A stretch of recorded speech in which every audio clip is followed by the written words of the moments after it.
Hey there guys, and welcome back to Astromech Productions, a Star Wars and LEGO Star Wars YouTube channel. In today's video, I'll be reviewing the 75272 Sith TIE Fighter. As always with my review videos, I'll be starting off with set details, then I move on to the box and instructions, then design and aesthetics, playability, minifigures, and I'll finish up with my final thoughts and opinions. I just want to say before we start that I will have a speed build of this coming out in a few days, if not already, depending on when you're watching this, so be sure to check that out. I'll put a card in the corner now. So this is set number 75272, has 470 pieces, 3 minifigures, and is recommended for ages 9 and upwards. Was released in January 2020 in the initial 2020 wave for £65, $80 or €75. Okay, so moving on to the box and instructions, let's start with the box. You can see that this is quite a square box, in fact very square in that respect. And you've got the Sith TIE Fighter at the front, the minifigs down here, the age, set number and set name. Obviously no set details, this is the European box. Then if we turn it over, we can see we have one of the figures there, the First Order TIE Pilot. And then if we turn the box around, we obviously have a separate image of the set that shows all of the special features. So we have the stand up there, spring-loaded missiles there, and the opening cockpit there. One thing that I did notice about this is that the back is actually very bleak. Usually on a set we get quite a few little kind of details, and this we just didn't get that. I don't know if it's because there aren't that many special features or something like that, but I would have liked to see something else, maybe in this corner up there. It just feels a bit, there's not much there. And on here we just have another image of the set details in another language, and then the side of the box. This box did use tape, which was nice to see, none of those thumb tabs which often end up almost ruining the box. Now onto the instructions. Okay, so this is the instruction manual. We have the set on the front, small set number there, and the Kylo Ren there is just more standard normal instruction manual. Then at the back obviously we have the advert for the Skywalker Saga video game, looking forward to that coming out. And then we have pieces there and other sets from the era and just general purpose advertisements for this set, and that's pretty much it for the box and instructions. Okay guys, so first moving on to the design and aesthetics, and I want to start by overall saying that I really like the design of the ship. I think it looks very nice, it's very unique in its shape. It's quite, you don't really see other TIE fighters quite like it, especially due to the shape of the wings, and I'm going to get onto those later when I talk about the wings. But I just wanted to start obviously by saying that. So working our way around, we start with this stand. I'm going to talk a bit more about that later, but it's just a very basic stand, a couple of pieces, big black support box there, just very basic and adds a fair amount to the set. We then have the main cockpit area here, and this big red kind of windshield piece there, and we haven't actually seen a windshield piece like that before, so that's unique to this set, and I really like that. I think it looks really, really nice. And then on top here, I'll just take that down, we have all of the greebling at the top, and we have this really nice piece here. Now we've seen this on just about every other TIE Fighter, however on every other TIE Fighter it's the other way around, so it's like that. However, in all the images for this and in the instructions, it's that way, which is a really interesting feature. And I quite like how LEGO have done that. It fits with this set. On the back, we have these kind of rounded shapes here, and I really like those. There's quite kind of big, unique pieces. And then sort of 2 engine pieces there. We don't get kind of like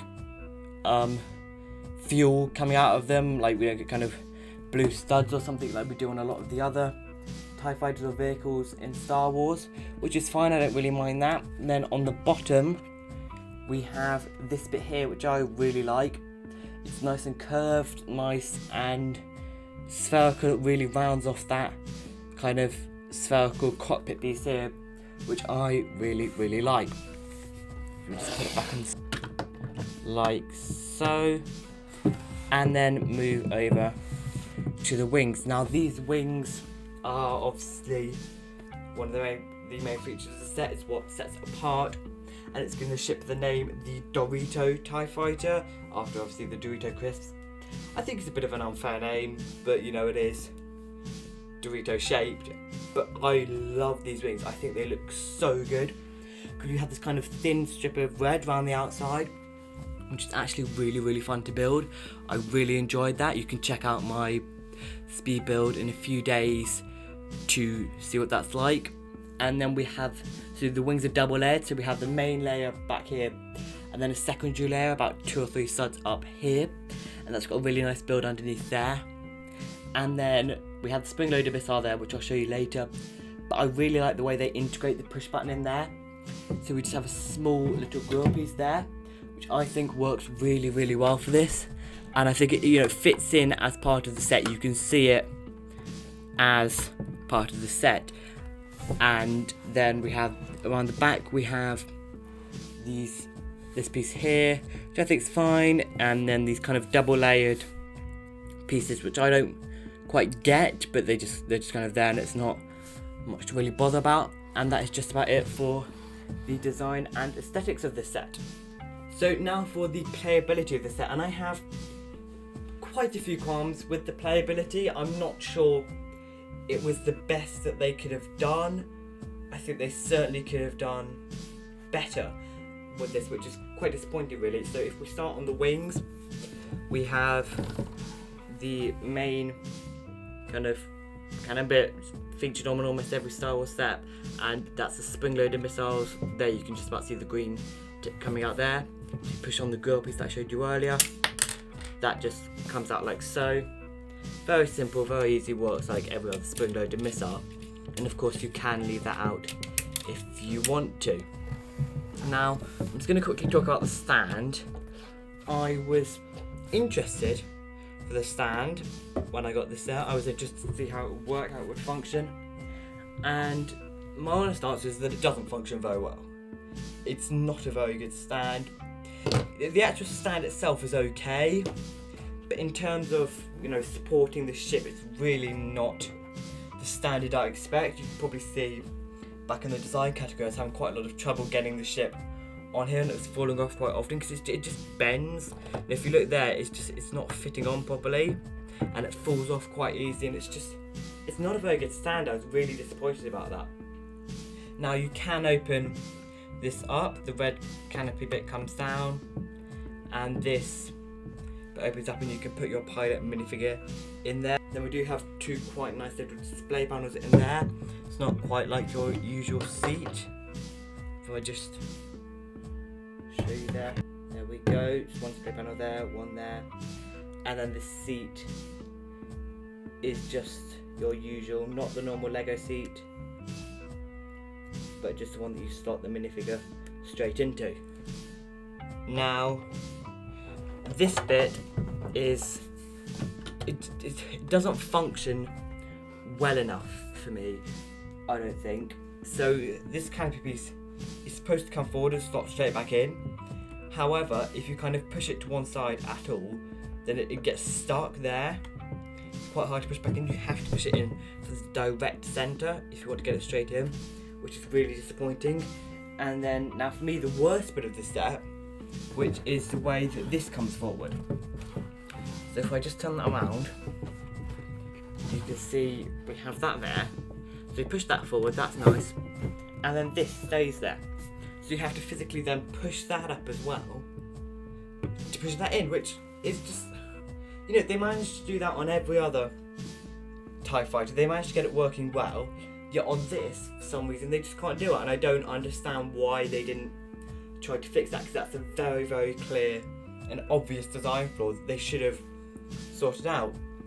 Now, in terms of kind of playing with it, you can pick it up quite easily, take it off. It's quite swishable, quite nice. It's heavier than you think, Actually, that's one of the interesting things I found about this.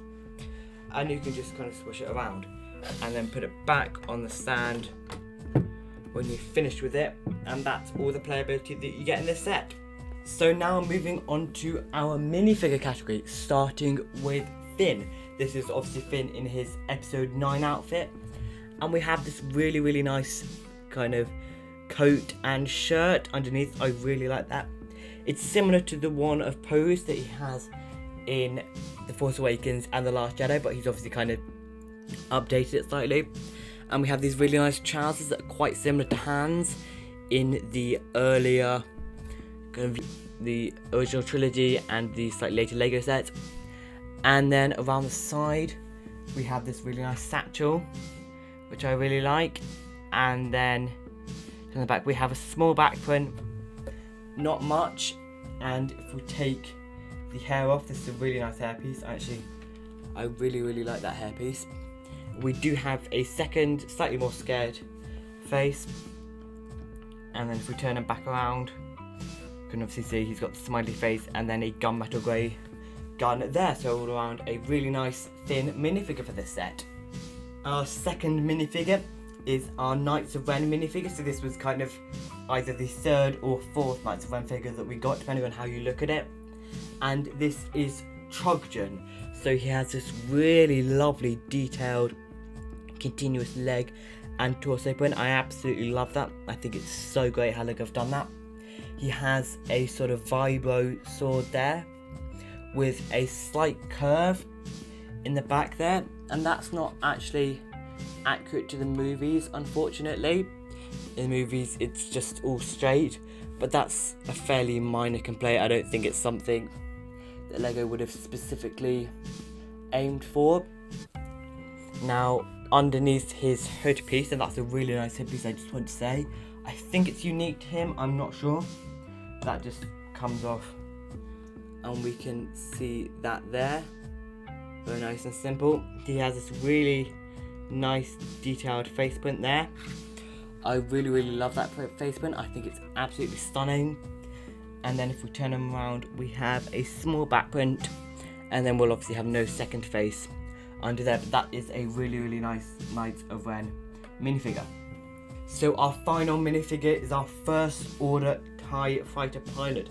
This is the same one that we've got in all the previous TIE Fighter pilot sets, apart from the fact that it obviously hasn't got the red markings, but apart from that it's pretty much the same. So we have this really nice helmet piece with the kind of tubing that comes down, and that all comes off as one.